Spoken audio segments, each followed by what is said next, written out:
Welcome, everyone. Welcome, welcome, welcome.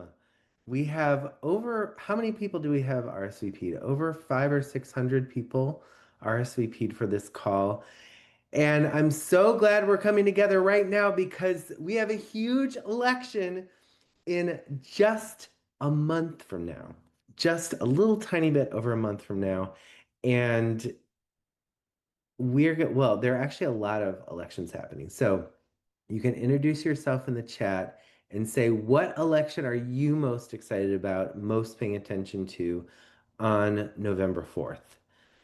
So you can go ahead, introduce yourself, put those in the chat while we get started. And let's start the slides. Let's dive on in. I'm Billy Wimsatt, proud to be the executive director of Movement Voter PAC, representing the incredible MVP team. And yeah, go ahead, introduce yourself in the chat. And you can invite others to join this briefing. It's right on the front page of movement.vote. There's a briefing thing you can click and bring other people. Who do you want to join you and have an experience with you on this call? We will email the slides and the recording in 1 to 2 days. You can ask questions using Zoom's Q&A feature. We will pause the chat for the presentation sections and then reopen it during Q&A.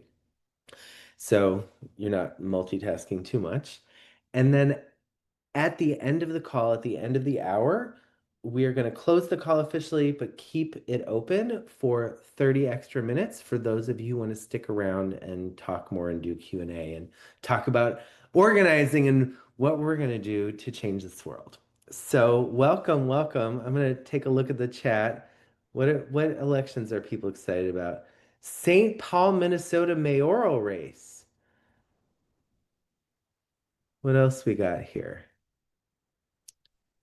Washington State. Oh, yeah, there's races in Seattle. There are races in actually, I should just say, so there are a lot of elections we're not going to talk about today. Some of you may have heard there's a mayor's race in New York City that's getting a lot of attention. There's mayor's race in Albuquerque, New Mexico. There are elections in Georgia for the Public Service Commission, which has a huge impact on environmental legislation. There's a huge governor's race in New Jersey that we're not going to talk about today because we don't have a PAC in New Jersey, so we can't directly raise money for it. But we have several partners in New Jersey, like Make the Road New Jersey, Working Families, that are doing work in that race you can give to directly. Similarly, in California, the California Donor Table is doing an incredible job working with partners on that ballot measure. You can work directly with them. And shout out to all of our amazing partners. We're going to focus today on Virginia and Pennsylvania. And you're going to hear from, this is really going to be a treat. We're going to hear from Tram Nguyen from Virginia and Britt Smith from Pennsylvania, who both are like long-term veteran, super strategic. You're going to love this. And then we're going to hear from each of them, and then we're going to kind of do a deeper dive. I'm going to ask some questions. We're going to have a little bit of a podcasty format, and then at the end say what you can do if you haven't already moved money, if you're trying to move money to these elections, and then we can go from there. So, first, I'm just going to zoom out and give a little context for those of you new to MVP. We're here to help you invest in organizing and not just giving them money, but strengthening the organizations holistically. We have a whole capacity building team that works on that and helps groups together as a team in a state to maximize their collaboration, to build state level power, to scale up new media. If you didn't see it, we did our last briefing was on our media strategy. Before that, scaling up the organizing strategy, all to embolden our team, embolden Democrats, shift public opinion, governing power, policy change, defeating autocracy, delivering progress. And today, we're not going to talk about all of this. We're just going to talk about this one thing that's circled, governing power, right? We got to win these elections so that we're in a position to do all the policy change to actually make people's lives better. So, zooming out, we're very focused right now on the next 5 weeks on winning as big as we can, on sending a huge message to the MAGA people that this is not, we're not doing it. We're not doing this. Okay. We're gonna disrupt this MAGA slide, and we're gonna flip the House in 2026. We're gonna pick up seats in the Senate. We're gonna win state power in the Senate. And with all that momentum, we're aiming toward a federal trifecta in 2028 to end the MAGA nightmare and govern boldly in 2029. And we know if you look at this, you're like, oh, well, that's what they've been talking about before. Hasn't the world changed? Yes, the world has changed, and we're taking that very seriously. We're doing all kinds of innovative, agitational, adaptive, evolutionary stuff to help our side get better. And we're not going to talk about most of that today. Because we have this immediate fight right in front of us that we're going to focus on. And then post-election, going into 2026, we'll have a lot of much bigger conversations about the how. How are we going to really take our side to the next level? So, super quick, you're going to hear a lot about Pennsylvania and Virginia today, but MVP, we invest in the entire map. There are all these perennial battlegrounds that when we're doing our investing this year, we're looking forward toward 2026, toward 2028, at all the different levels of races, the House, the Senate, the presidency, state power, etc. Just making sure people understand that when we do a deep dive. And with that, let's do a deep dive starting in Virginia. Oh, but first, I want to just mention we have all these new materials that we've been working on uh, because people are like, what's the plan? What are we doing? We have a plan. Apologies to Elizabeth Warren. We have a plan for that. We have a plan for media. We have a plan to flip the House. We have a plan to embolden Democrats, and we are making and fleshing out plans. We have an incredible team that is working round the clock on getting us to where we need to go. And if you haven't seen this video down in the lower left-hand corner, the Minnesota Miracle video, I highly suggest everyone watch the long version of it. It's so good. It's the best video we've ever had anything to do with. It is the 10-year story of transforming a state. And that is what we want to do. It's going to look different in every state, but that is what we want to do in every state, transform the state. And this is, if you've ever, given to MVP and you're like, what do these groups do? Where does the money go?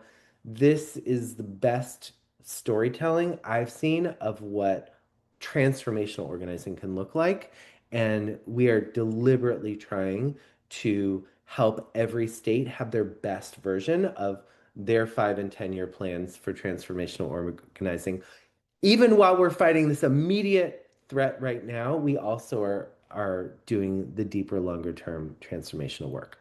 So, with that, let's dive into Virginia. Welcome, Tram.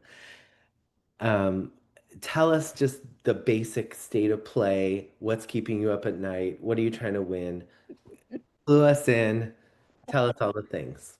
Hi, Billy. Thank you for having me. I'm laughing because it's like, what is keeping me up at night? I feel like everything is keeping me up at night right now because the world is on fire. And, I often get asked, how are you doing? Like, how are you like holding up? And I'm like, what, like, I'm ready, right? Like, I'm just in formation. We're doing our part. We have to save our democracy and we're ready to go. So really happy to talk to you all about Virginia. Virginia has elections every year, so we never ever get a break. Um, and this year in Virginia's elections, we've got our three statewide races, governor, lieutenant governor, attorney general. And we also have all 100 of our House of Delegates up for election, plus several down ballot races in some cities, like our prosecutor races, our sheriff races, et cetera. So that's sort of like the landscape. Um, the House of Delegates right now, Democrats have a 51-49 majority. Every time I talk to the speaker, I'm like, my goal is to get you to 58. So let's go so that we can have a bigger cushion to pass our legislative agenda. Um, From a fundraising perspective, things are looking great. Democrats have outraised Republicans in all of the races. Um, on paper, we are in a very, very strong position, and that's how I can dream big, like having 58 seats in a map that's not necessarily drawn for Democrats to have 58 seats. Um, and if we win, and I say this to our staff all the time, like we have a big legislative agenda. We have been doing state power building in Virginia for almost 20 years. The last time we had a Democratic trifecta in 2019, oh my God, it was like the time of my life. It was so sweet. We passed 133 bills that, our organization, our community members have been working on in like the first legislative session right after that election. We won big. We passed big things. First in the South to do a Voting Rights Act. First in the South to abolish the death penalty. We raised the minimum wage. We did amazing things.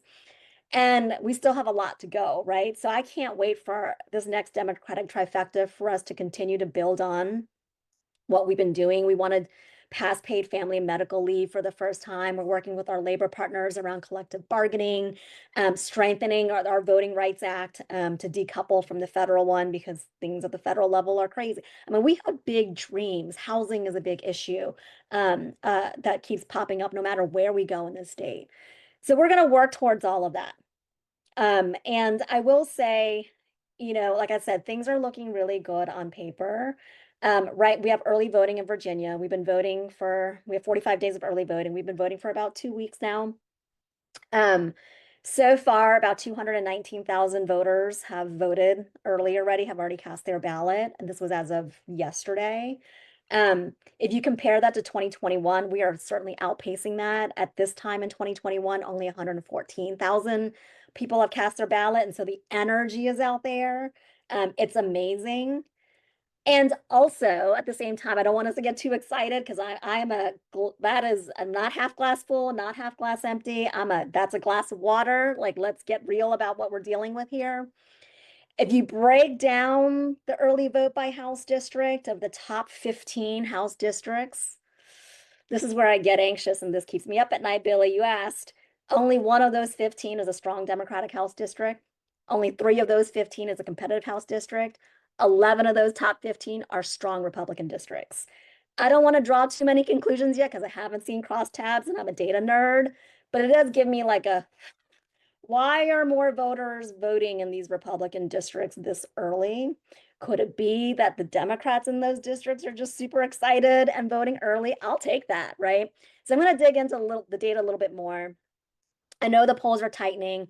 I have PTSD from 2021 when we thought Terry McAuliffe was in a strong position in early vote and going into our elections. And, clearly we lost that race, right? And so I have this PTSD around that and how we cannot let our foot off the gas pedal. We know internal polls are tightening. And we know that the attacks that they're spending millions and millions of dollars on new attack, not new, but like more digital ad buys and TV ad buys attacking Abigail Spanberger and Democrats around the trans issue, which we all saw coming, but they're still going after us, and we don't have like the best and most effective response at the moment. So I'm getting nervous, but it's also my job to get nervous. But I still think like we can dream big and get to that 58 in the House so we can pass really amazing things. Um, and I keep emphasizing to folks, right, that yes, our elections are every year. Our elections are super important, and we've got to be all hands on deck. But I just want to say, just given the context that we are in, and with the government shutdown looming ahead, and being in DC's backyard, like I think we're feeling it a lot. A lot of federal government workers have been furloughed earlier this year. Now it's not even a threat of furlough, right? It's permanent job loss. Like it's what's happening federally has a huge impact across the country, but I think somewhat of an outsized impact in Virginia just because of our proximity to DC and the federal government workforce in Northern Virginia and Hampton Roads. I've also said this to our folks. It's not business as usual. I know it's kind of hard to see that sometimes because there's just so many fires out there. But we are in this moment where Virginia's elections, New Jersey's elections, what's happening in Pennsylvania, you're going to hear about soon, what's happening in California, all of these places. It is like it is the first piece of what we need in terms of a massive resistance to save this country from this authoritarianism takeover that we're all seeing firsthand, this backsliding democracy. And I just can't overstate how critical of a moment we're in. Like we are in the fight of our lifetimes. When we think about authoritarianism and autocrats and how they take over, some of their favorite tool is media censorship, and we've seen that. But their second favorite tool is undermining elections. And so that's why like these elections this year, it's not business as usual. We have to make sure that we win across the board, we win big so that we can still have a democracy and still have faith. Um, because it's happening. I showed this to Billy and the team right before our call, but I don't know if y'all have been on some of these government websites today, but on HUD.gov, I'm pulling it up because it's just batshit crazy. The front page of HUD.gov, I don't know, I'm blurring, sorry. This is like the front page of a government website right now. It says the radical left are going to shut down the government and inflict massive pain on the American people unless they get their 1.5 trillion wish lists of demands. The Trump administration wants to keep government open for the American people. Like, talk about propaganda, right? And so all of this is at stake. From an election protection standpoint, one of the things that we're hearing a lot, even though we have this amazing early vote and mail-in voting and all of this stuff, like on the doors, I mean, I spoke to a middle-aged Black woman recently who she intends to vote, great. But she's like, I usually mail in my ballot. I'm not gonna do that this year because Trump got rid of that, right? And so even like non-factual things, but they're hearing it in the news is impacting vote behavior. And so like that's, some of the things that we have to counter. We're trying to prepare for ICE showing up at polling places, but without at the same time inciting unnecessary fear in the community. And so there's a massive effort right now to get as many new Americans, many Latino voters, many API voters to just vote early, get it over with now. But how we frame that has been really critical. So that's not like, oh, vote now so that you don't have to deal with ICE at the polling place. Like nobody wants to talk about that, right? But we are trying to do some of that scenario planning just to make sure that folks are able to cast ballots and have free and fair elections. So there's a lot going on, a lot of fires. Meanwhile, our community is, afraid of being out and living their day-to-day lives because of what's happening at the federal government level. So I just want to say, like, I am so glad that you all are on this call and have been as supportive as you are, because we are, I think, walking and chewing gum at the same time and deploying all of the different strategies and tactics, not only about these elections, but resisting and protesting and doing all of these things. And just feel like it's a moment where we have to go above and beyond and just do our part because there's just so much at stake. I know Billy has some detailed questions. I'm sure you all have some detailed questions. I have no filter. So in the Q&A part, like ask away because I will not have a filter and I will tell you any of the inside scoop that you want to hear. So thank you.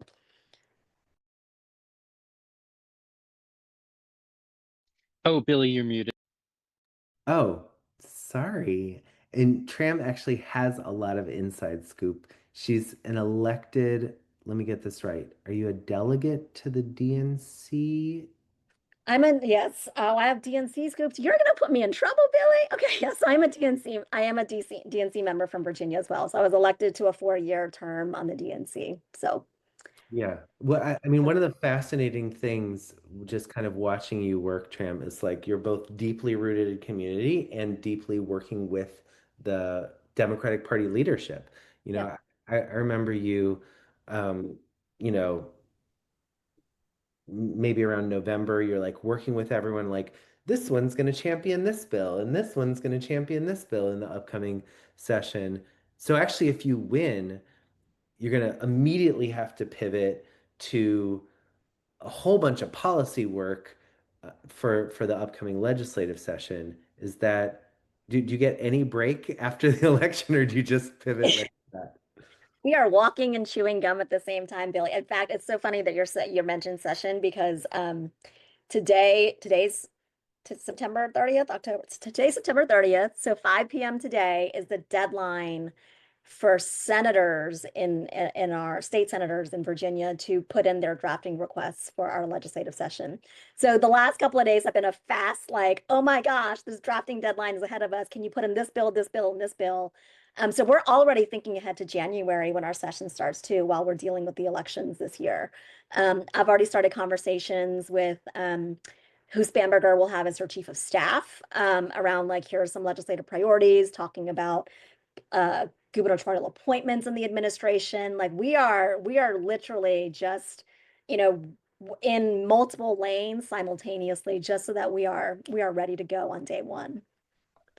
Wow. And the okay, so there's the conventional wisdom is Spanberger has an advantage, and then there's the lieutenant governor and AG races, which are, can you tell us about those? They're pretty interesting races for lieutenant governor and AG. Yeah.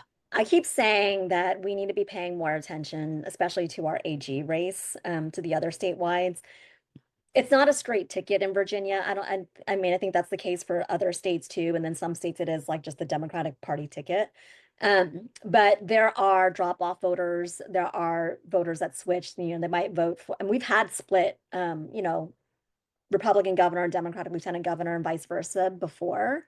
And so it is still important that Ghazala Hashmi, who's running for lieutenant governor, and Jay Jones running for attorney general, still have the resources they need to run their own race. Their name ID isn't as strong as Abigail's, and so I think that is a critical area that we need to plug. Jay Jones in particular, running for attorney general, he's running against an incumbent. Jason Miyares is an incumbent, and it feels like the Republican Party writ large has circled the wagons around Jason. They think that he is their best shot at winning one of the statewide offices, which means Jay has a very big mountain to climb. And as we all know, what's happening right now, like we can't have a governor who's going to have an attorney general that's going to handicap her all along the way, right? Like, you know, and thwarting her agenda. We need an attorney general that's going to not only back our governor, but also be able to fight back against the Trump administration. And so I would say like that AG race is super critical. Jay's being attacked on, you know, the whole public safety, defunding police, all of the stuff that we knew was coming, especially in an AG race. The Vera Action, I gotta make sure I say the right. Vera Action has been amazing in terms of their research and their support and how we counter all of this. And so when I say it's like an all hands on deck, it is all hands on deck. And it's been so great to have these national resources and these national partners wanting to come in and support our efforts here in Virginia too. Great. And just oh, you know what? I'll save the other questions for after. Okay. Thank you, Jim. Let's bring Britt in to talk about Pennsylvania. And you know, this race has flown under the radar nationally.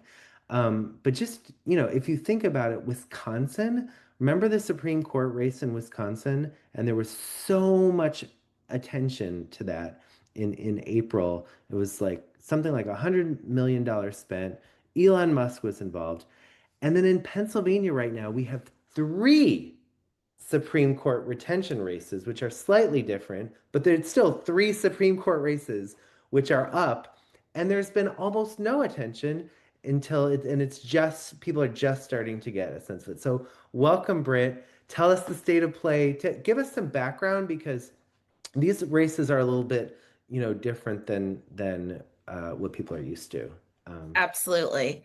Billy, thank you. It's so good to be with you and MVP today. As Billy mentioned, my name's Britt Smith. I am executive director of our donor table here in Pennsylvania. I just want to start by saying, MVP, thank you for all that you do. If it wasn't for you and your support, the team that you've had in Pennsylvania over the years, Sarah, Tony, Nirav now, there have been so many critical gaps, particularly in the field. Last year was a doozy for all of us. I think we know that. And if it wasn't for the contributions from the MVP team, there's so much work that would not have gotten done. So thank you for your partnership. I'm looking forward to continuing to work with all of you. And Billy already stole part of what I wanted to just start saying before I pull my slides up, which is we have not gotten the same attention, right, that you all saw in Wisconsin. In the Wisconsin Supreme Court race, $100 million spent. Money was flying in from everywhere. And here in Pennsylvania, we have had numerous national briefings over the last several months where we have told people, even though you don't see the money coming, it is going to come. You know, one of the things about our work over the years is that because we've been here building long-term power, working with a robust coalition of partner organizations on the ground year after year after year, we have a ton of data that we can look back at to see here's what Republicans did in the last similar race like this. Here's when they started to spend. Here's some of the tactics that they've used. So we knew the playbook was coming. We just didn't know when.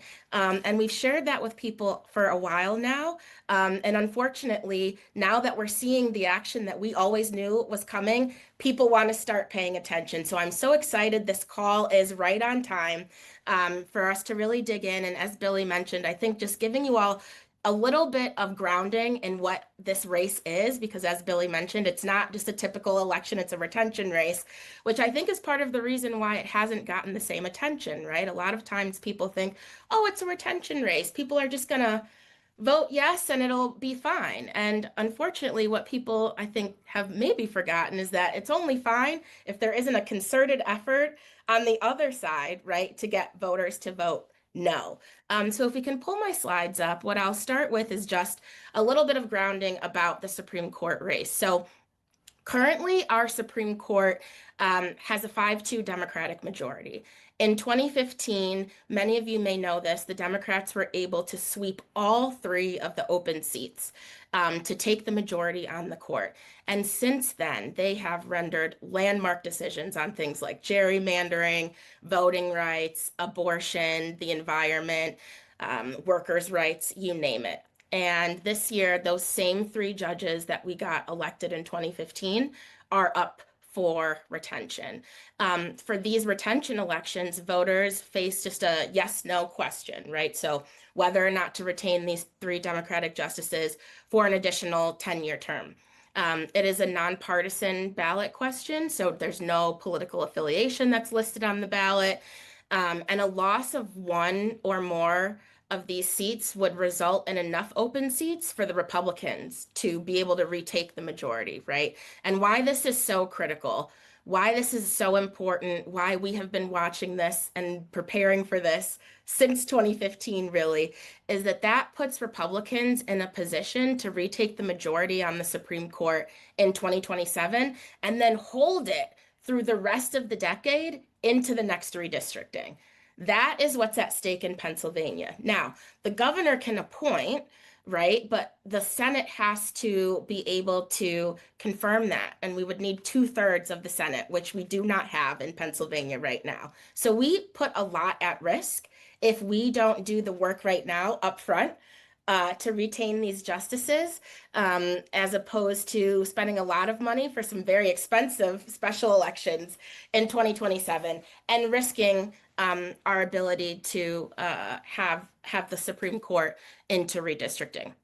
If we go on the next slide, just really driving this point home, you know, maintaining our Democratic majority in the PA Supreme Court is absolutely crucial for preserving all the things that I mentioned that we were able to achieve with our 3 Supreme Court justices.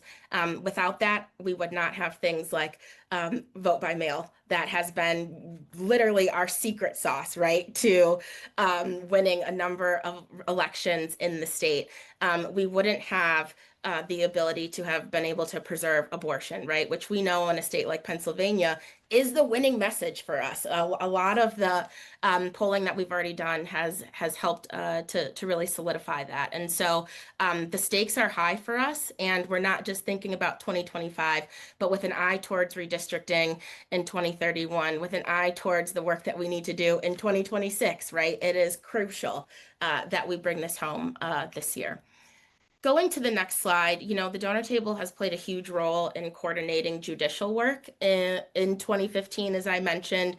We're continuing to do that now with many in-state partners, national organizations, to really try to ensure that we have an aligned plan, and that our field work and our communications are as coordinated as possible. We also are a big fan of making sure that we're not doing duplicative work, right? And that we are using the funds that are coming into the state in the most impactful way. And so, I put these tear sheets up here just to show, again, even though folks might not have realized that there was going to be movement in this race, it is happening. I'm going to be hearkening back to the one on the right here. This is hot off the press, as you can see. On September 28th, the Republicans, and I'm going to show you this mailer, put out a mailer that depicts the gerrymandered maps and essentially claims that the 3 Democratic justices are the ones who pushed that gerrymandered map forward, when in fact they are the justices that threw that map out. That is the level of the kind of tactics that they are using right now in Pennsylvania to confuse our voters. Our polling, we did a survey back in the summer. We will do another one, actually, that happened, went into the field yesterday.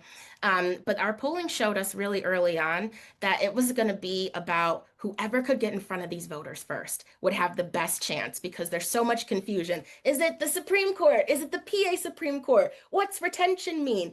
Not enough information is out there, right? And so we have had a really tough time making sure that we're getting out in front of voters as quickly as possible to make sure that they're educated about what this election is about, but also to push back on the misinformation that's happening. If we go to the next slide, I want to show you and give you a sense of what the environment's looking like right now. So as I mentioned, Republican investment has finally started, and it's not insignificant. The environment is changing each and every day. We actually just had a national briefing in state with the governor yesterday. And, I have here that 7 pieces on their side, on the Republican side, have been sent.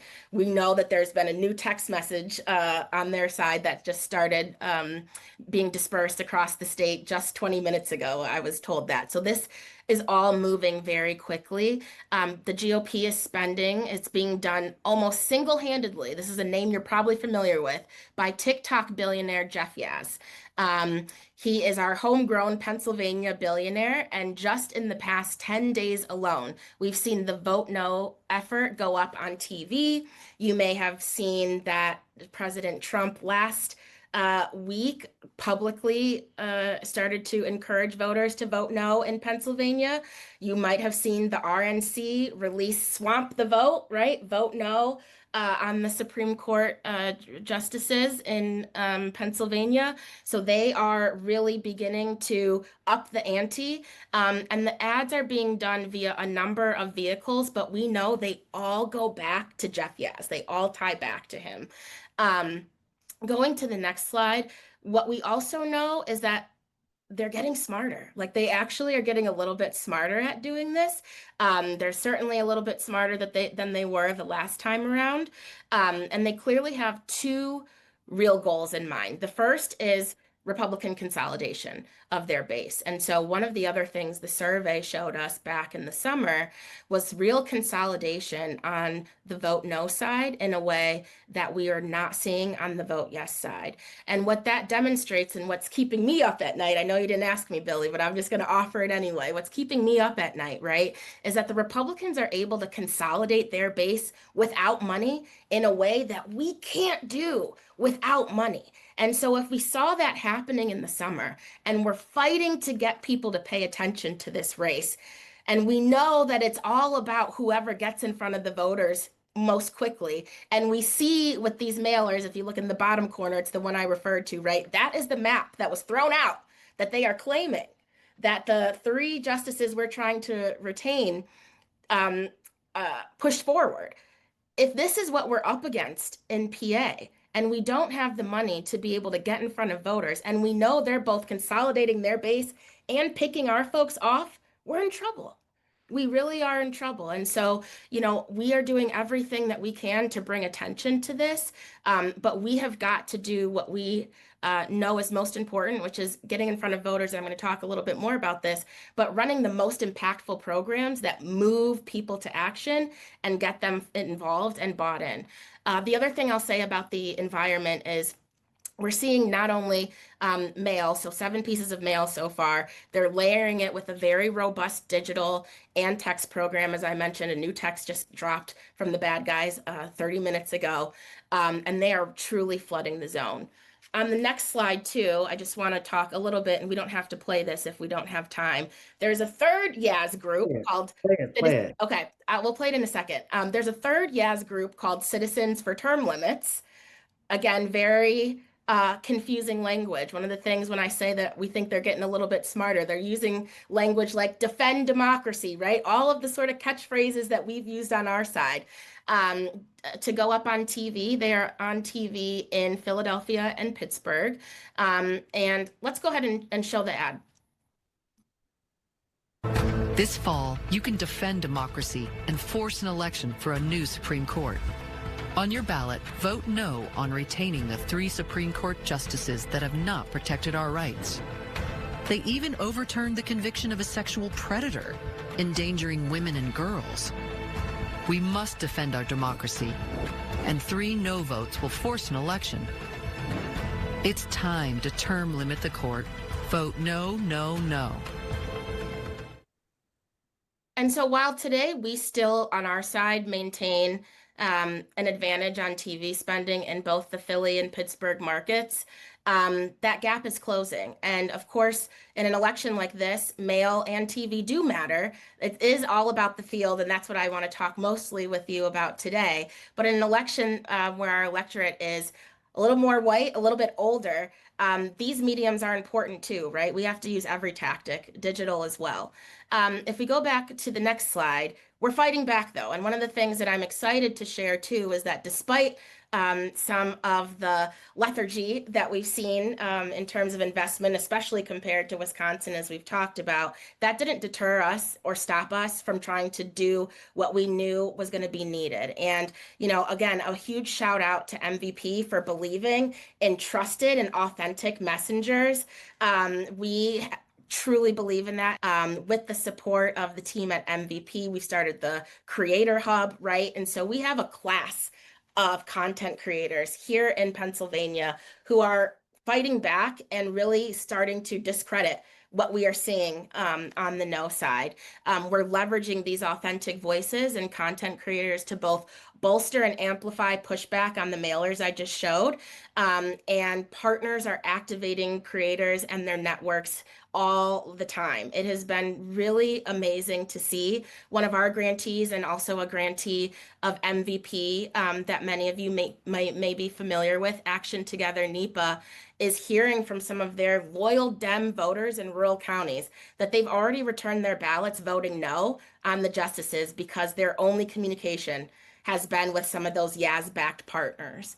And so this work to have the ability to amplify the voices of trusted folks in communities is more important now than ever, especially in a race like this. And so our team and our coalition is working together with partner organizations who are also identifying local content creators in their communities, pushing them through to become volunteers through our Megaphone network. It's tremendously important, and we're seeing that it's helping us to break through.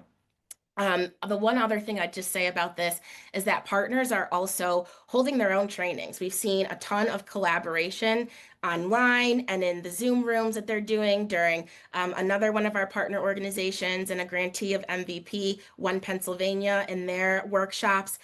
We have Courts 101 trainings that are really translating well too. The creators have been incredibly receptive to all of the information that they're getting from these trainings, and also, which I think is really important, bringing their own perspective into this, right? What does this retention mean to them specifically and from their own communities? And so we've had a lot of opportunity to see how a content hub like this and and focusing on our content creators and these local voices can really help us both amplify and repost organic content. If we go to the next slide, I'd love to show a video. What's amazing about this that I think is so cool is that the first time I saw this was on my own Instagram as I was scrolling through. I didn't know it was one of our content creators, and that lets me know we're doing a good job of this, right? Because I was like, whoa, 5 of my own friends on Instagram have already liked this, and it turns out it's one of our content creators, and they're doing the exact work that we're talking about now, which is really pushing back and discrediting that misinformation. If we want to press play on this. This is a flyer that somebody received in Pennsylvania, and this is misinformation, okay? There are 3 state Supreme Court justices, all democratically endorsed, up for re-election this November 4th, and we have to vote yes. But this is saying vote no because they said there should be an election every 10 years and that there should be term limits. Well, these 3 justices, Wecht, Dougherty, and Donoghue, are running for re-election, and this would only be their second term. They've served for 10 years, and this would be their second term of 10 years. And once you're 75 years of age in Pennsylvania, you can no longer serve on the state Supreme Court. So this is misinformation. We must vote yes to retain these 3 democratically endorsed candidates. There's so much on the line: reproductive rights, voting rights, environmental rights, fair funding of our public schools, prevent partisan gerrymandering. That's all on the ballot. And these 3 Democratic justices will protect that for Pennsylvania. Please make a plan to vote by this November 4th in Pennsylvania. Vote yes to retain Donoghue, Dougherty, and Wecht.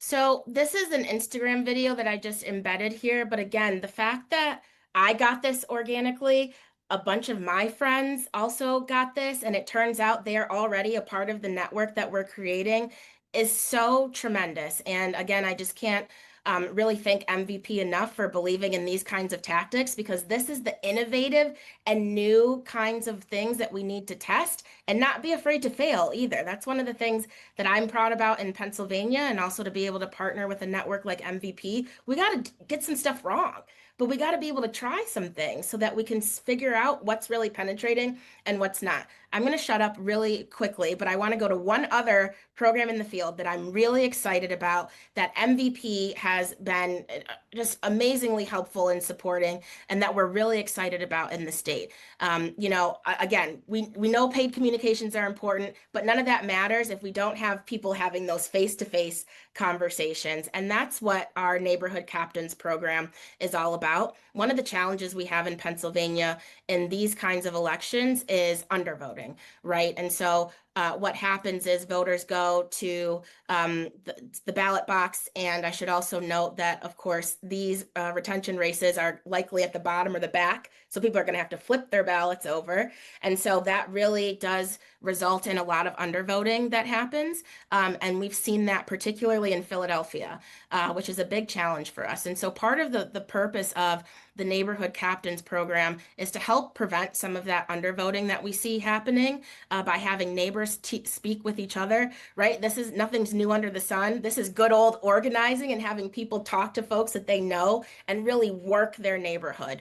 And so we've got some short-term goals from this program, but in the long term and looking ahead, we know that this will help us improve contact rates versus those paid traditional canvases with folks coming in who know nothing about the neighborhood, who don't live in the community, help build that trust with folks because they're trusted messengers from their organizations, and really try to build durable power that's not just about this election, but it's about all of the work that they're going to do in their neighborhoods in 2025, in 2026, and beyond. And so if we go to the next slide, this program is something that is really anchored by our friends at the Working Families Party in Pennsylvania.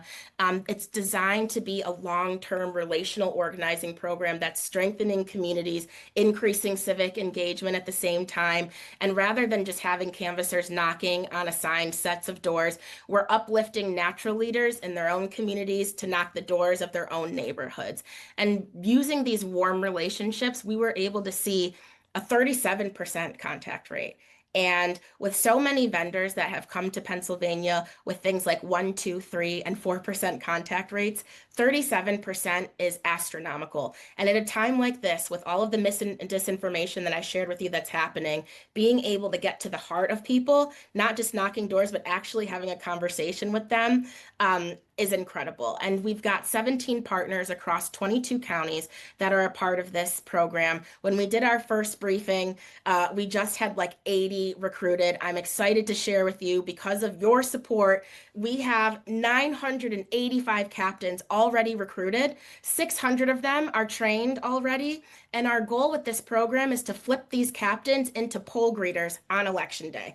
And let me tell you what's so important about this. We've seen Republicans take plays out of our playbook, particularly in Pennsylvania, many, many times. It started with vote by mail. First, Trump said, don't vote by mail. You shouldn't be doing that. Next thing you know, please vote by mail. Why? Because they saw how tremendously important getting voters to vote by mail was. Our research showed us that, particularly with lower propensity voters of color, that those voters were actually 10 times more likely to go to the ballot box if they signed up to vote by mail.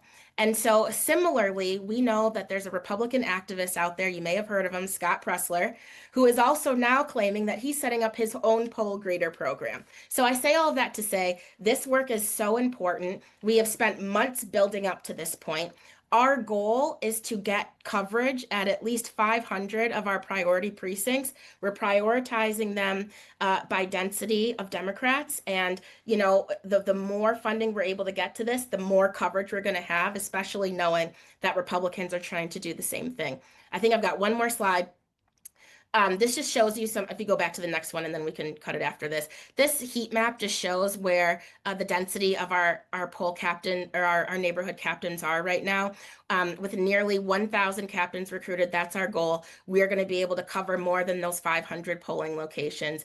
The last thing I'll say about this, I know we're coming up on time, is we're not just doing this for the sake of doing it. We are going to be trying to test our impact with something that we call a randomized controlled trial, or an RCT. And what this will be able to do is really indicate to us just how impactful that 37% is. And so there will be a one group that that we're calling Arm A, and that group will be our trained volunteers or paid staff who are embedded within a single precinct, and they're going to be responsible for that personalized outreach in their neighborhood. And then there will be another group, Arm B, the control, that's not going to receive any contact from the program.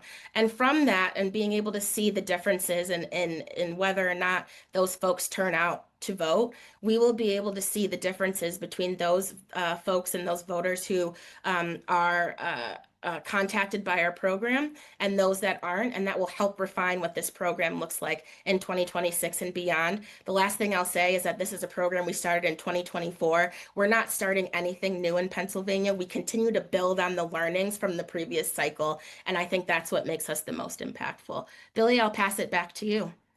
I love that. Well, you just I noticed you didn't have any precinct captains in the Allegheny National Forest, but most of the rest of the state.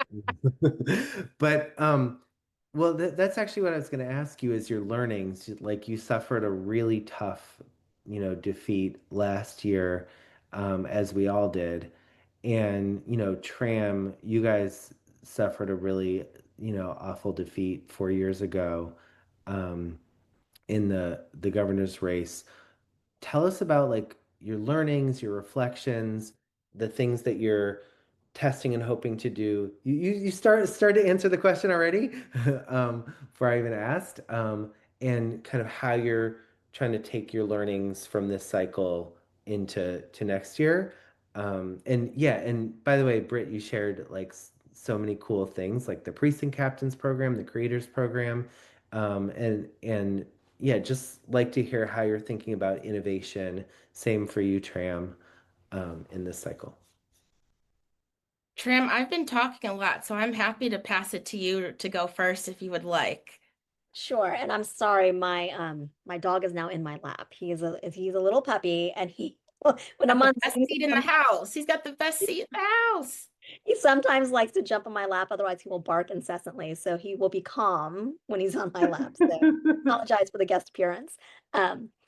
Yeah, I mean, I think, I feel like all the work we've been doing for the duration of the organization and our power building work has been a grand experiment. One of the things I like to say to our folks all the time is like, listen, fail fast, fail first, and learn from the mistakes, and like figure out how we move on from here. So this year we're trying a couple of different things, like given, Billy, you mentioned earlier the dynamics between in the gubernatorial race. We've got, Abigail Spanberger, we have Winsome Sears, who is Black female immigrant. We were trying to figure out like what can we do to sort of organically get inroads within Black community. And so this year, for example, we partnered with Pusha T, who hosts like this annual Cousins Festival in Norfolk, and we did a whole conference tied to his music festival, where we were able to talk about the importance of these elections as it relates to some of the issues that really face some of the younger Black community folks, Black male members. And so we tied criminal justice reform and using the whole platform that these artists, these rappers, these hip hop folks have, and they're as a trusted messenger. So that was an amazing experience. And we, in the matter of like a week, we announced it the week before, and thanks to MVP, raised some good money to pull this off. We had like over 1,000 people register, who are not like super engaged folks. They are now engaging their own peers through various tools that we've provided, like relational organizing tools. So that's been great. One of the other things I'm trying, and I don't know the results yet, I'm working on this now, is so we know in Virginia, I had Target Smart do run some numbers for me. Looking at all of those voters that stayed home last year in Virginia. So we looked at voters who did not vote in the 2024 election, but they voted in 2020 as like the first cut. It was about 600,000 voters. And so you're like, okay, these are presidential drop-off voters. What about, since Virginia has elections every year, what about if we looked at voters who voted in a presidential election and voted in off-year elections? Like, you can then make the assumption that these are politically engaged people who vote. Like, if you're going to vote in an off-year election in Virginia or in a down ballot race, you're a voter. But then they actively decided to stay home in 2024. What would it take to bring them back into the fold this year? And so we're running an experiment, working with We Make the Future and a couple of other partners to sort of think through, like, is there something that we can do? And it's 230,000 voters that fall into that category. Forgot to mention that. So we're running some experiment, doing some digital work with them because they're spread out across the state, hoping that we can apply those lessons to work next year, but then also for partners across the country to think about ways that they can engage all of those voters who stayed home in 2024 in their states. And that, the midterm elections is the first opportunity to re-engage these folks again. So experiment is like, built into our ecosystem. And I think it's super important for us to continue to do that type of thing. Yeah, I love those. Britt, do you want to say any more? Just a couple things I would say, and I think everybody was certainly disappointed with, and sorry, I'm in Philly, go Birds, which is why you hear police sirens behind me right now. But one of the things that we did see, unfortunately, didn't get what we wanted at the top of the ticket. We did defy that swing at the state legislative level. We were able to maintain our razor thin 1-seat House majority in Pennsylvania. And I think that's important to lift up and remind people, because it means many of the strategies that we have been testing work, especially down ballot, but we need to continue to have the funding to do them year round, not just when elections come, and also to continue to expand on those strategies. So, I talked about some of the creator work that we've been doing, prior to this year. We also stood up a young voter organization, not just focused on campuses, right? But thinking about young people across the Commonwealth. We have many young people who don't go to four-year colleges. What about our young people in trade schools or in community colleges, or choose not to go to college? And so thinking about those kinds of strategies that really did help us down ballot, we want to do more of that and do it for a longer period of time. Yeah, I mean, speaking of that, I think there's a danger that in us becoming complacent with these off-cycle elections because we've been overperforming in all the off-cycle elections this year. But with the tragic shooting of Charlie Kirk and all the motivation on the right, um, you know, I worry that we're going to see like a big effect from that at the polls in terms of right-wing motivation.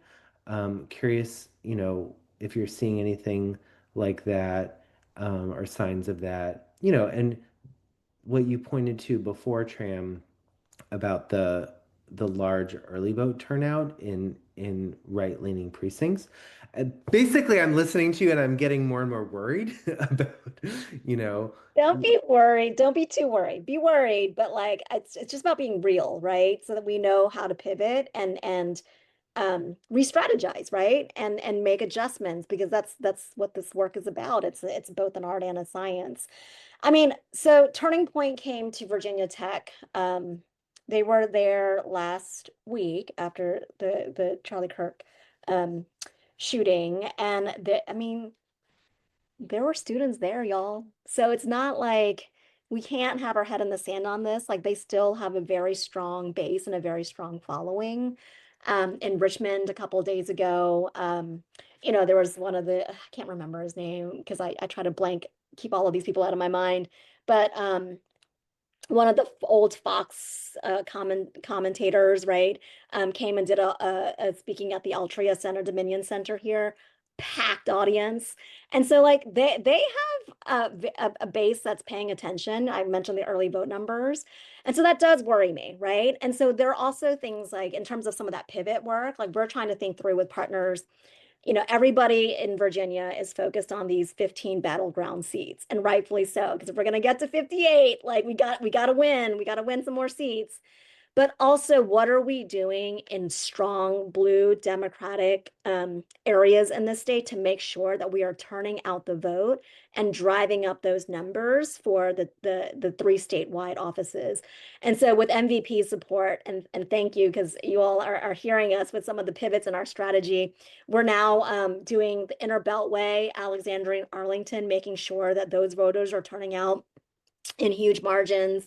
In Loudoun County, where there isn't necessarily, which is funny because there's usually a very competitive race in Loudoun. It's a bellwether county. There really isn't a whole lot going on there. So in certain parts of Loudoun County, we're doing blue turnout. And so I think we're trying to address some of these potential concerns as early as possible, and just to make sure that we're pivoting where we need to. Yeah, I should ask about money because we're almost out of time. Tell us about the money situation. And spoiler, you can give money if you're giving directly less than $10,000, you can just give online, movement.vote. And if you want to make a larger contribution or want to talk through complex transactions, you can reach out to your MVP point person or email advisor@movement.vote. And we are prioritizing all partisan money we have to go to, the most critical races, especially these two. So, Tram, you want to say quickly about Virginia, and then we'll end on Pennsylvania. Yeah, I mean, I know y'all hear it all the time, so I don't like, I hate to be like, oh yes, money, like we need the money, but we do need the money, right? Like how much money for what? And Yeah, we had a conversation with a couple of our key partners yesterday. For us to expand into some of the blue areas in Loudoun County, for example, we'd need maybe another like $50,000 to do that, to really do that well in places like Sterling and Leesburg. We have overall other budget gaps for our political program, for whether it's election protection or just to make sure that we have the capacity we need in some of these House districts. But those are pivots that we can make because I know we only have like 5 weeks left. But I think larger, and you asked for real talk, like I think folks feel like Virginia's in a very safe place. And so across the board with our partners, because it's not just about New Virginia Majority, our partners are facing budget gaps. The coordinated campaign, I found out that part of the DNC commitment to Virginia. They are holding back on $2 million that they committed. And so like that creates a gaping hole that we just discovered this week. And so like there are gaps that I worry keeps me up at night, is like, are we going to have the resources to get through the finish line as strong as we need to? Thank you. Now we are almost at time. I have 4 buckets for you to consider, and here's what I would say. The first is, you may have seen an article come out that said the DNC is engaging with a 6-figure investment in PA. Okay, the 6 figures is on the low end. All right, so like we're talking maybe 100,000. That's exciting. It's not what we need to get over the finish line. The other thing is that on our side, on the IE side, because we do have a firewall up, we were able to talk to the hard side and align in legally permissible ways up until the wall went up July 1. But the lanes that we're taking on the messaging are completely different. The lane that we have on the IE side is tremendously important because it's the one that's going to allow us to push back very effectively in ways they can't on the hard side on some of that misinformation that I shared. So there's 4 budget priorities that we have. The first is our paid communications. It keeps us up on digital and fighting back on those mail pieces. I told you they have 7. We only have 2 so far. We'd like to get a couple more up. We have a $750,000 gap there. On the captain's program, right now we have a $140,000 gap on the captain's program to top us over to that 1,000, right? So that we can flip to the poll greeter program. We have a $600,000 political gap for the poll greeter program.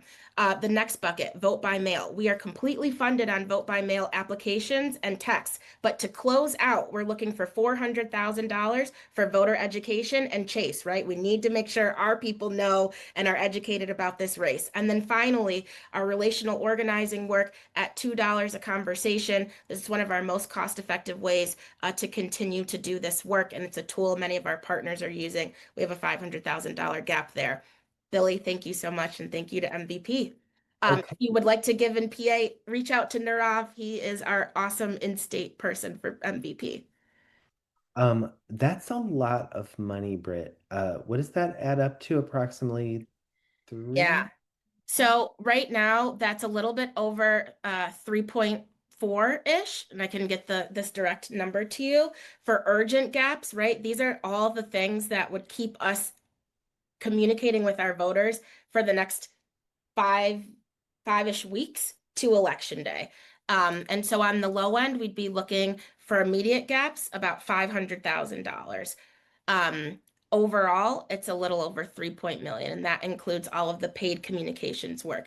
When we talk just about the field pieces that I lifted up, so neighborhood captains, poll greeters, and vote by mail, that's the $500,000 immediate gap. $600,000 specifically for poll greeters. One thing to remind people of is Pennsylvania is a huge state. We'd like to get 2,000 polling locations covered if we could. 600,000 just gets us to 500, which is a great place to be, with multiple poll greeters, probably at one location, right? Because we have multiple precincts at one polling location. So it is a very, very big program.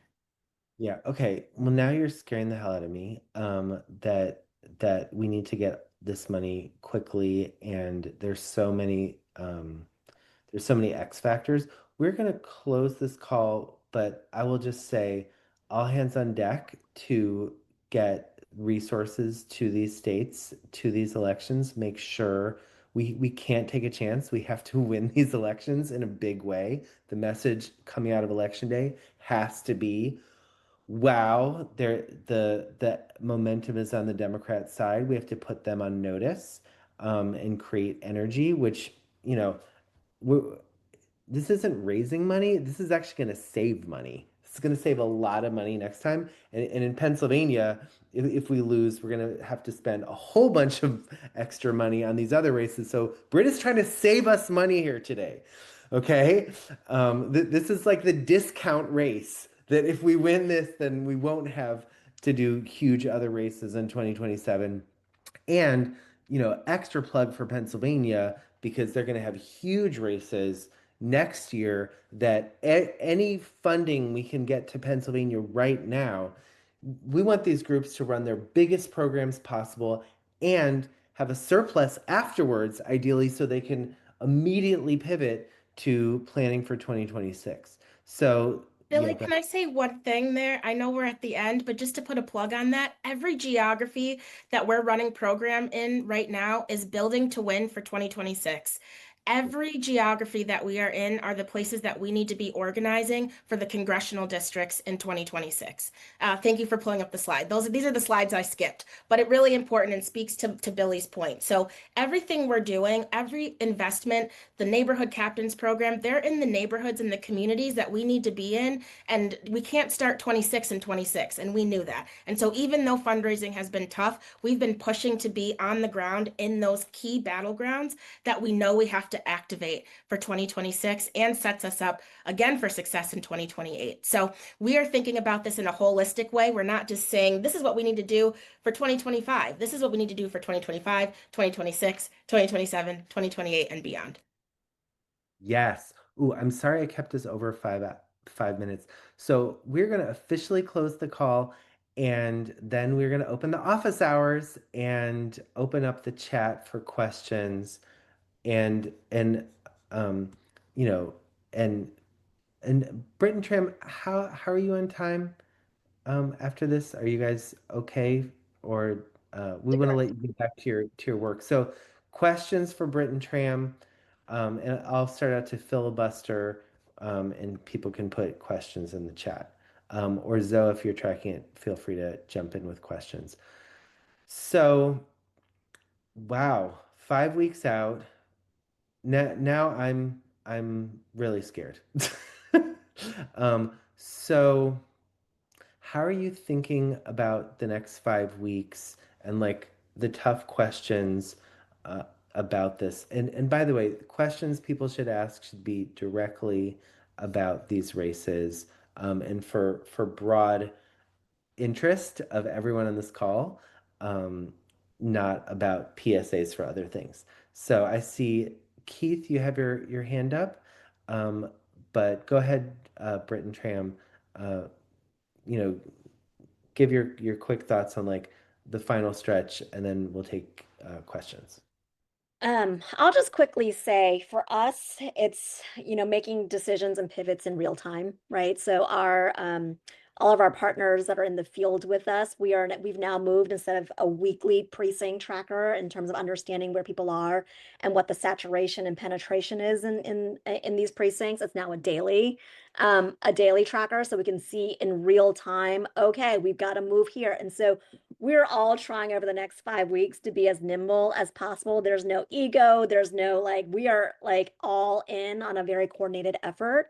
And I think that's going to be critical because of what's at stake and, being able to make real life decisions. And thankfully, we've had a lot of supporters and funders who understand that, elections are happening in real time and don't necessarily say, well, we gave you money to do this particular tactic.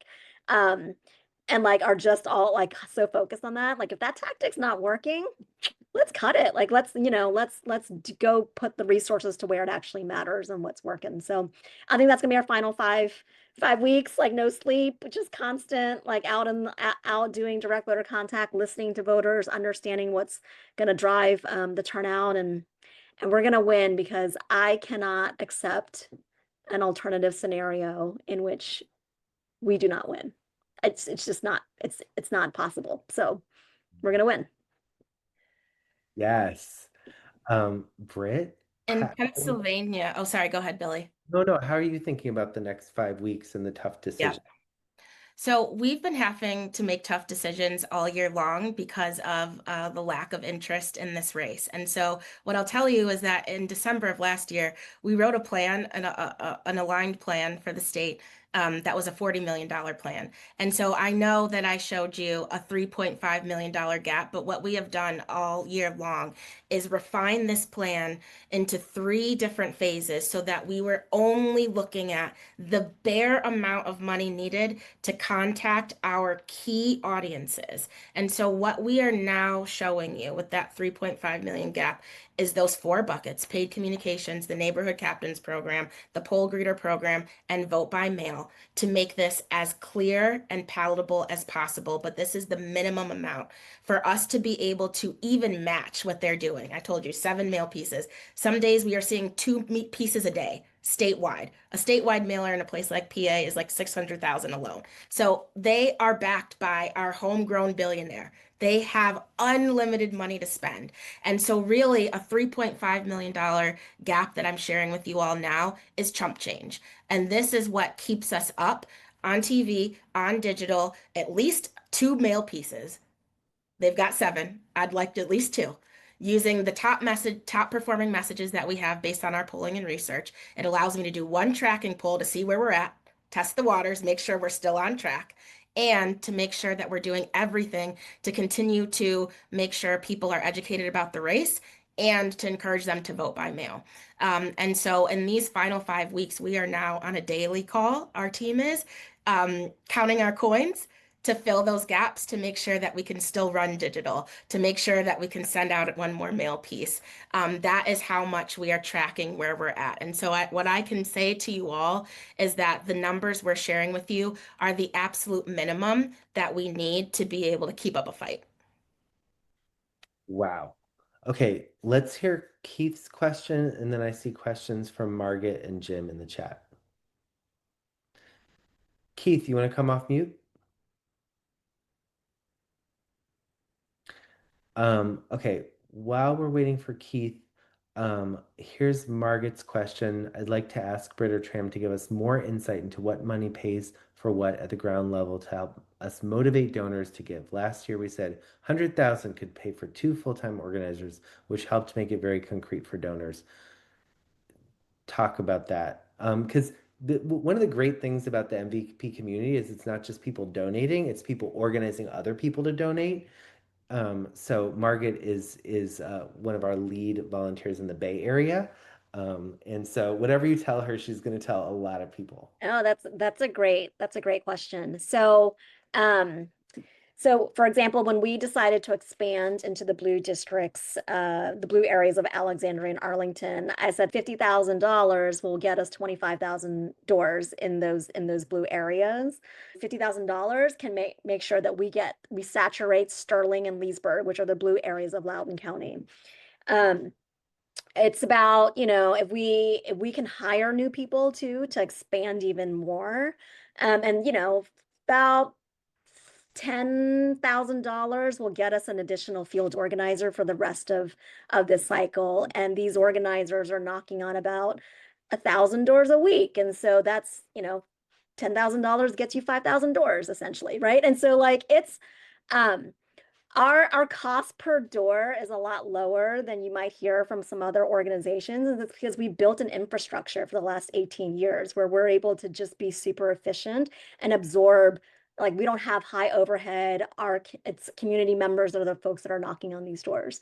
And so your dollar actually goes a long way compared to $10 per door or whatever. We're at like essentially $2 per door. And it's what's great about it too is that these are areas where we're building a base. It's not just knocking on these doors to win this election.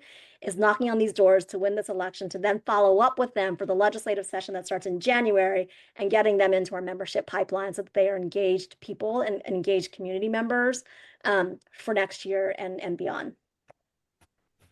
I love this. And shout out to Jean Kelleher, who's organizing an MVP house party in Old Town, Virginia this Friday.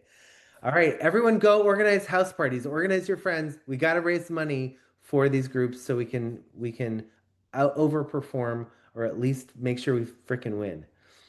Okay, I see a question from Jim Guest. In Pennsylvania, Virginia, New Jersey, California, what specific 501c organizations does MVP recommend, suggest that I and others consider donating to? So super quick, for at least Pennsylvania and Virginia, if you're giving less than 10,000, you should just give it to MVP and we're gonna move it as quickly as we can. For the other states, if you're moving larger amounts of money and you want to give it to specific organizations, especially in other states, contact your MVP point person and we can make a docket for you or make recommendations of where to send the money. California is really simple. It's the California donor table. And then in Virginia, Tram, do you want to speak to that? And Pennsylvania, part of what Britt does is like her own version of MVP. She runs the donor table. So she is working mostly with big donors to say, okay, this amount of money is needed here. You know, she's also doing that. So, Tram, do you want to speak to Virginia? And I have to say, Tram is such an incredible collaborator, so ecumenical with like smaller groups, emerging groups, allied groups, you know, party organizations where it's legal to do that, etc. And so you can give directly to New Virginia Majority and or she can refer you to, or we can refer you to other partners. Yeah, I would just similar to the other places. We do have a donor table in Virginia, and I work very closely with Anthony and Joan, who sort of lead that up. And we're always trying to figure out, okay, with this extra tranche of money, like where does it go? Where is it most efficient? Um, because it's really about winning. I just want to win, and I don't care how like who gets the credit, who does what. Like let's be efficient. And so if folks have like specific niche interests, we can certainly point you into the organizations that are doing that. If you just want to win, then giving it through the Virginia Donor Table through MVP, we will make sure that the resources are spent wisely and efficiently because we have to win. All I want to do is win. Yeah. Britt, do you want to speak to that? And then I see Keith's question about the Yas investments. Yeah, so I would just say to Billy's point, we are lucky to work really closely with our MVP partners in PA to make sure that if we were already looking to give money to a partner in PA, how can we leverage or align together to make sure that if I was already giving, we can now move those funds to another partner so that they get money. So contacting Nirav and Billy and the team at MVP and also me, we meet every other week to make sure that those investments are aligned and they go to the partner with the largest gap in the that's doing work in the most priority geography that we have. So between us and Nirav and the team, we will make sure that it gets to the right place. And then I just had said a response, Keith, to your question. So we fought really hard to get some local coverage, and we have started to, particularly in the Inquirer and some other local outlets. That being said, we are working to try to get some national hits on this and have a couple of national partners who are working with our in-state partners to get everybody sort of on the same page to say, hey, this isn't right. So if you have connections, we're happy to get them. We really want to get this up nationally as well as our local outlets. Yeah. Thank you. Oh. Yeah, no, I mean those mailers are staggering and those TV ads, thank you for showing us those. Like that's scary. It's like defend democracy. Like and then, vote no. I mean that sounds like, oh yeah, I'm going to defend democracy. I'm going to vote Oh, no. no. Yes. And like and it sounds like people are voting no, thinking they're voting for a progressive stance.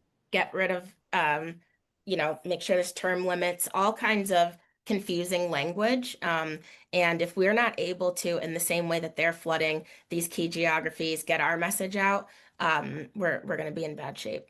And this is about protecting the investment that we had in 2015, right? As Billy had said, let's spend a little bit of money now so we don't have to spend a ton of money later on what will be tremendously expensive special elections in the state. Yeah, and I mean, remember the dynamics around Elon Musk giving money in the Wisconsin Supreme Court race? Like Jeffrey Yass is the Elon Musk of Pennsylvania. How well known is the kind of Yass phenomenon in Pennsylvania? It is Like, pretty well known, and for folks who are on the call and may be in PA, you might know that there was a group of partners that actually went to Yaz's office recently. We got some great coverage on that, really bringing attention, saying vote yes, not Yaz. And so we anticipate doing more of that, but it is pretty well known that this is our homegrown billionaire and who is responsible for backing a lot of the efforts on the other side. yeah. And And I just want to actually dig a little bit deeper on this precinct captains program. Like this is fascinating, and just to zoom out, so much of what the other side was able to do was reach people's hearts and minds. And so much of, door knocking on our side, sometimes it's really high quality door knocking, and sometimes it's just like big programs thrown together really fast where they just hire a bunch of people that aren't necessarily connected to communities, or really well trained, to work with voters. It seems like this precinct captains model, I'm curious, it seems like as a response to that, like you want to hire people who are rooted in their own communities, who are talking to their own neighbors, who are actually like building community, building connection, building actual trust, at the micro local level. So I'm just curious, like, how that's going. It sounds like a really promising model. And just to see it get to the scale, you're at, and also the geographic breadth. I mean, those little, aside from the Allegheny National Forest, they were in all the populated geographies of the state. It's really impressive. Curious how that's going, what you're learning, and also just anything more anecdotal that either of you are hearing on the ground or that would be interesting, kind of insidery. uh, Yeah.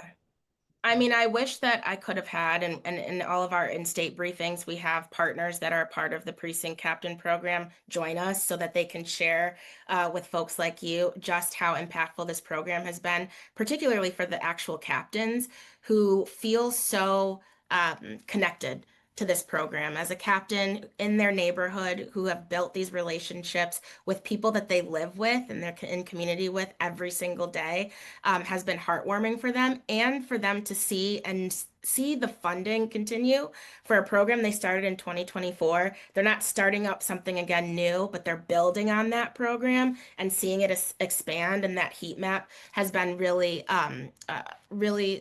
something that has made people want to keep doing the program. I think there's a couple of other buckets, and we can share some paper on this for folks if they're interested.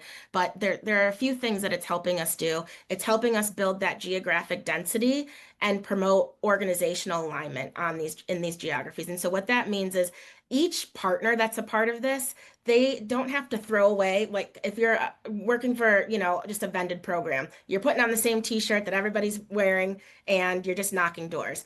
This precinct program has allowed all of the partners to keep that community of their own organization while also coming together as a group of organizations who believe in the captains program model of neighborhood captains, while also saying, hey, we're with Make the Road, or we're with the Working Families Party. And I think that has been so important because it allows people to feel that sense of belonging with their org, but then also come together as all 17 of these organizations aligned on this idea of we're going to build power with each other, but with our own colors on too, and talking about the issues that are most important in their individual neighborhoods. It's allowed us to create space for more long-term leadership development. I think this is huge for us in Pennsylvania and is allowing us to see, us go beyond sort of short-term electoral work.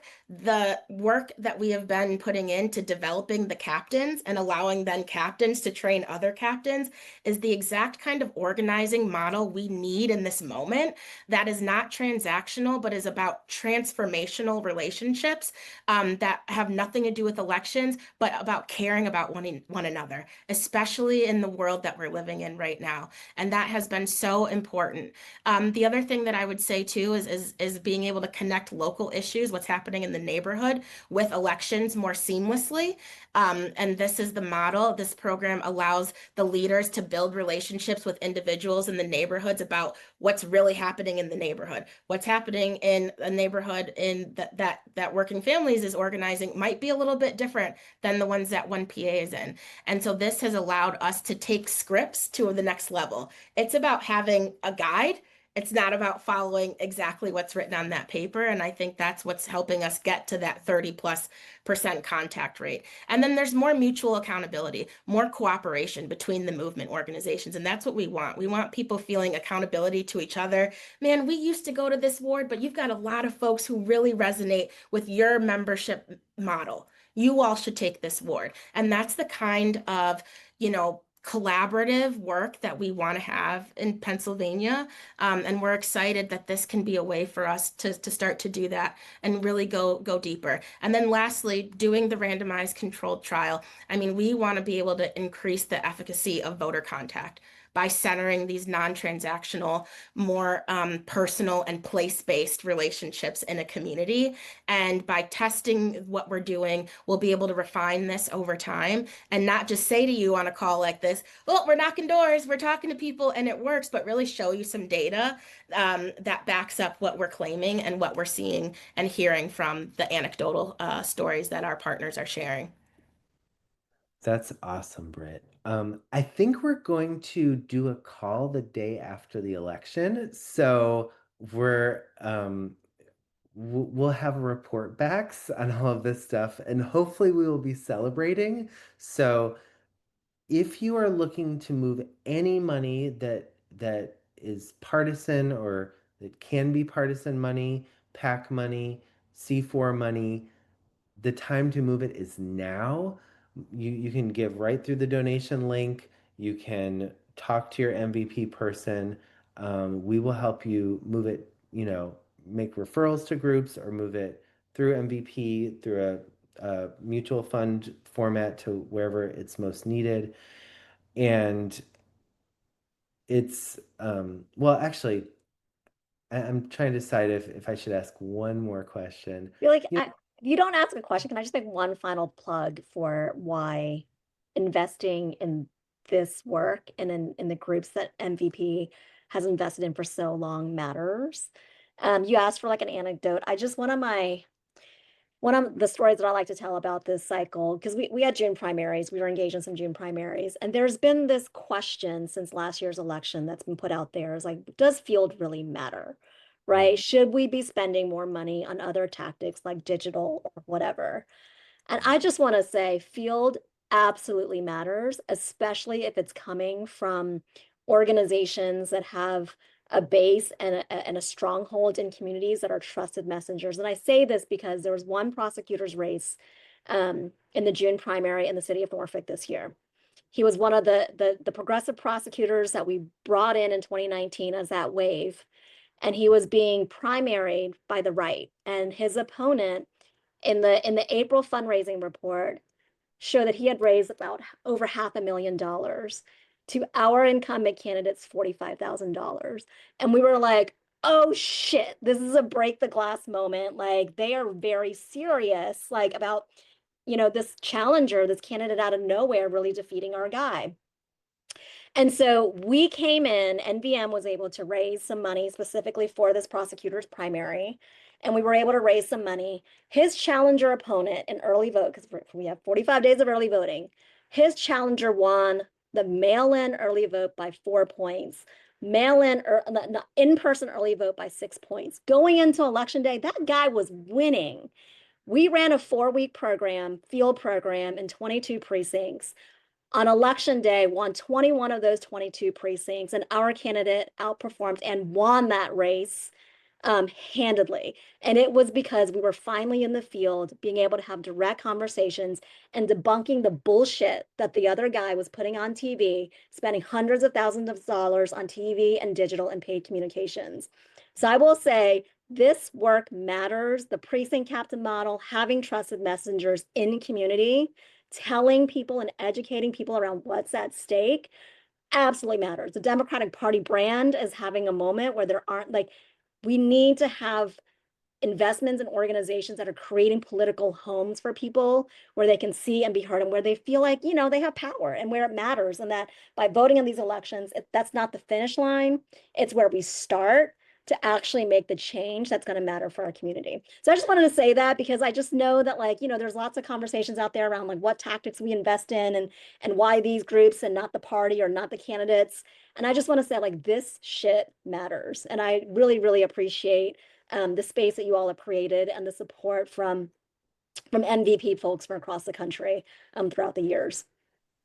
Yeah. Oh, and I'm so glad you said MVP folks from across the country, because anytime someone's thanking MVP, they're thanking all of you who are actually the donors, who are actually giving the money through MVP. And just the way you're and you get a free puppy. No,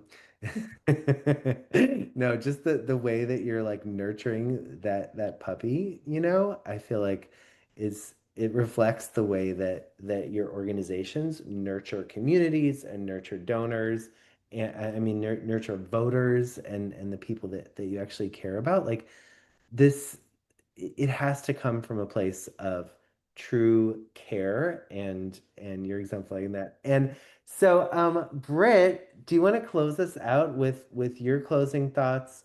Um, we've covered a lot of territory, and just getting to hear this from you directly, I'm like, you know, I'm a little terrified with what we're up against in Pennsylvania. So, yeah, so bring us home. Well, I started with the terror, but what I'll say is we are confident in the plan that we put together, and what we need to do now is bring it home and fill these gaps and make sure that voters hear from us. And they need to hear from us through the neighborhood precinct program. They need to hear from us when they get to their polling location, where we know they might be inundated with poll greeters from the other side, who will be, you know, dispersing incorrect information. They need to hear from us about how to make sure they get their mail-in ballot back on time. They need to hear from us about the importance of what's at stake in this election. And they need to hear from us as soon as possible because the other side is flooding the zone right now. I'm so grateful, as I said at the top of this call, just for MVP's continued support, for all of you, everything you've done already in Pennsylvania, hopefully everything that you will continue to do. So much is on the line for us in Pennsylvania. I can't imagine a deadlocked Supreme Court. I certainly can't imagine and don't want to imagine a Republican Supreme Court in Pennsylvania, because that's not just about the future of Pennsylvania, that's about the future of this country. And so, you know, the more that we're able to spread the word about this too, you all talking to your friends and colleagues about the importance of this race is so critical because a lot of people just don't know. And so we're so grateful for the opportunity to be on the call and share this with you. And if there's other places we should be having this conversation, please let us know. We're ready to talk about this and get these gaps filled and to make sure that our voters get to the ballot box. Thank you. We need to let the voters know. We need to make sure the voters hear this. Thank you both for your brilliant leadership. And, you know, we now it's our turn. You know, we are supporting organizers. We have to be organizers. We have to spread the word and let people know. We'll be sending out an email in the next couple days with all the information you need, but don't wait for that. If there's something you can do, let us know, and let's hold hands and work together. We cannot take these elections for granted, nor the other important ones that are happening on November 4th. We have to hold hands and jump. All systems go. And then after the election, let's be celebrating and on the road to 2026 and sending care for everyone in these challenging times. And us working together is a huge part of what is going to get us the world we want, both politically and socially, in working with each other and feeling part of this big beloved team. So go team, let's do this. And thank you everyone for joining and staying on extra time. And especially thanks to Tram and Britt for all your work and your teams and taking all this time with us. So let's make the time worthwhile, y'all, and move them a lot of money. Thank you so much.